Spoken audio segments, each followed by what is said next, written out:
বাড়িতে যদি বাচ্চা থাকে তাহলে সেই বাড়িতে যে কত কাচাকুচি করতে হয় সেটা যাদের বাড়িতে বাচ্চা আছে তারাই জানে। তো দিদা সকাল সকাল কেচে দিয়েছে এক বালতি, আমি যাচ্ছি ছাদে মেলতে। এইসব কাজগুলো তো মাই করতো, কিন্তু মা তো এখন অসুস্থ। মায়ের তো স্পন্ডেলাইসিস হয়েছে, ভীষণ পরিমাণে পেন। তবে দুদিন ধরে মায়ের পেনটা একটুখানি কমেছে, এখন মা অনেকটাই রিলিফ আছে।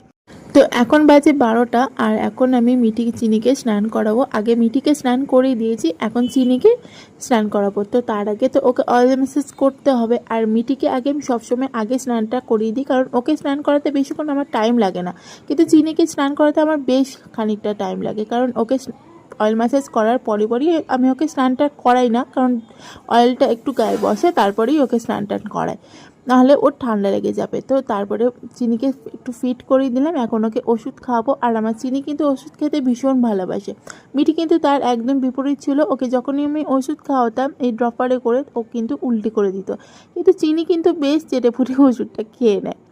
তো এখন ওদের দুজনকে স্নানটা করে দিয়েছি। আমার অনেকটা বড় কাজ মিটে গেছে, কারণ ওদের দুজনকে স্নান করানোটা আমার কাছে একটা বিশাল বড় একটা কাজের ব্যাপার, যুদ্ধের সমান।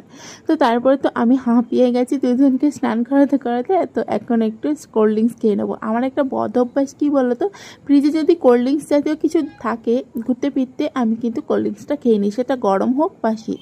তারপরে রান্নাঘরে চলে আসলাম মশলা করতে, এখন করব রান্না। আর আজকে ডিমের বড়া করে করব হচ্ছে আলু পটল দিয়ে মাছের ঝোল আর ডিমের ঝোল একসাথে, কারণ একটা মাছ ছিল সেটা ডিমের ঝোলে দিয়ে দেবো। তো এই হচ্ছে আজকে রান্না বান্না। আর আজকে আমার ব্লগটা কেমন লাগলো তোমরা কিন্তু অবশ্যই জানিও, আর লাইক কমেন্ট করতে কিন্তু একদম ভুলো না। তো চলো টাটা, বাই।